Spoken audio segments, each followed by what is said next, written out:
We're here to relive memories of 1969, the last year we were in the house at 29 Carlton Drive, Akron, Ohio. Zip code 44312, but there was no zip code when we came here. It hadn't been in a period of time where, because my grandmother lived in Florida, she split time back and forth.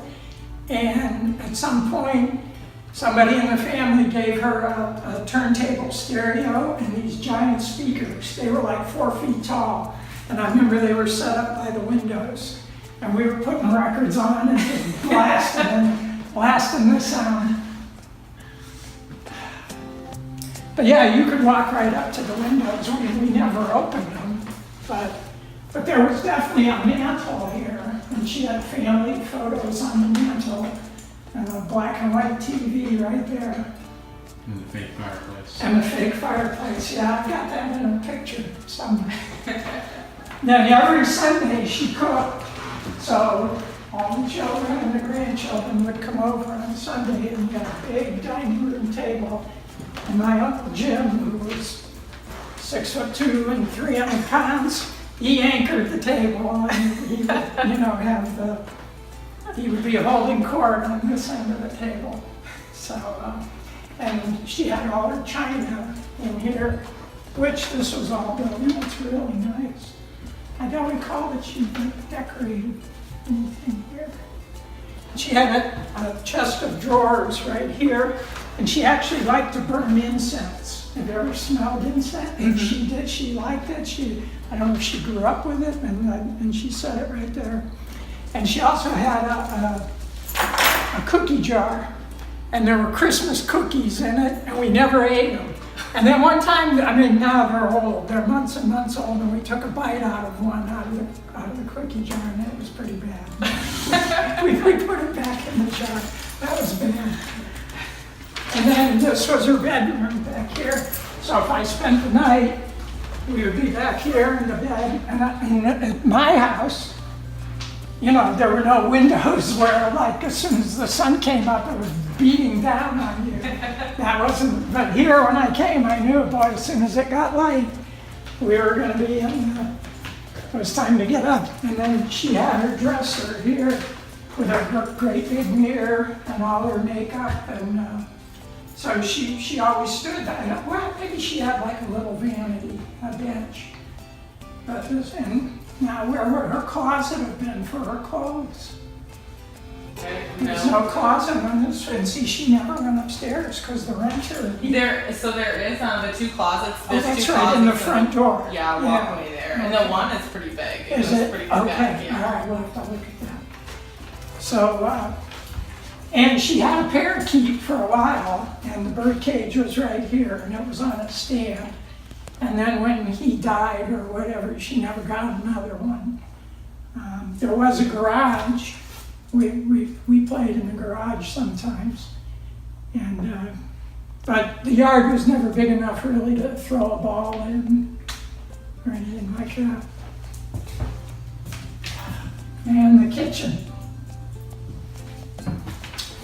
Well, the refrigerator was here, and the stove was here, refrigerator, stove, and then she had a table here, and we sat and played cards here, or she taught me how to drink tea. So we would have tea with milk and sugar, and she always sat next to the wall, and I was always across from her. And my dad owned a tavern. And so guys from the tire factories would come in, and they were all hunters and fishermen. They would bring in raccoons and skunks and possum and fish. And she had a big countertop because the sink was here, and she would spread out newspapers, and she would skin and clean all these animals, and then take the meat back so the men could cook it. She didn't mind doing that. I'll do it. She took it home. So this is foreign to me. I don't know. The fridge and the stove are new. Yeah. I believe they were replaced 5 years ago. Okay. And in the refrigerator, there's a brand of wine called Mogen David. I don't know if it's maybe a Jewish brand. and the bottle had a neck on it so you could like grab it. And so after the wine was empty, she'd fill it with fresh water, and then that would be our cold water out of the fridge. So yeah, it was in a Mogan David bottle. Yeah, we spent a lot of time. And then after she died, one of the pipes burst. And I remember, because my mom and dad were kind of the caretakers of the property until it got sold. And a pipe burst up there, and I remember we pulled in the driveway, and this window just had water gushing down. And we had to come in and call a plumber and get that taken care of. I just remember being spooked by seeing water in the windows. It's like, oh no, Graham's house. So, but she was Slovak, and my grandfather was Greek. Okay. And they got married in western Pennsylvania. And then they moved to Florida and Oklahoma and Alabama, and then they came to Akron, and he owned a tavern down by the tire shops. So, but they lived on Englewood Avenue in East Akron, and then after my grandfather died, then she moved here. So she was here from the mid-1950s till 1969. Okay.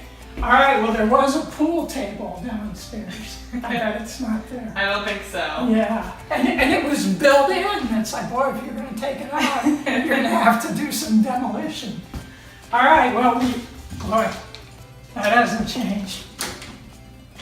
We have a couple doorknobs like this from my wife's grandparents' house. I think these were considered the classy doorknobs in their day. And the ceiling hasn't changed. All right, downstairs we go. Thank you. No problem. Okay. 3 steps. Oh, here we go. Oh, boy. Oh, no. It doesn't look like it used to. Oh, my gosh, it was this small? Seriously? Oh, well, the pool table was right here. Right here. And Uncle Jimmy had boxes and boxes of magazines and sports, boxing and baseball and stuff, just stacked to the ceiling. And then there was a bench here, and you could sit on the bench. And then there was a wall here, and you could, and there was a bar. There was a portable bar. You had a little door, and you could get in behind the bar, or we would just leap over the bar. And there were these canters of blue water. It was dyed blue water. And we would pretend we were drinking the water. This is not what I was expecting. It was finished down here. It was sort of finished. And Uncle Jim, do you want to stop and start again? No. Oh, Uncle Jim had this area stacked with his stuff. I can remember we had to pull it all out and go through it, trunks and suitcases. And then over here, this was like a play area, and there were whiskey and beer signs all on the wall, because all the salesmen would bring in a sign, drink 7 Crown, or not 7 Crown, yeah, maybe it was 7 Crown whiskey. And so Graham hung up all the signs. And we have nobody. We got nothing. Okay, well, so obviously we tried to play here. What's back there? Well, back here is the bathroom. Did I grow this tall, really? I can't see You that. can't make it. Oh. No, the bathroom's been torn out. There was a commode back here. It's gone. So you can't use the bathroom. So here she had a washer, and it was one of those old-fashioned wringers. So after you wash the clothes, you would feed it through the wringer, and then you could hang it up to dry. Golly, that washer had, who knows what it was. The washer was right here. Obviously, there were Was this wall here? tubs here. Yeah, Oh. yeah, because we went through here into like it was like a tunnel area, and there was a shower stall to the right, and at the end, against the wall was the toilet facility.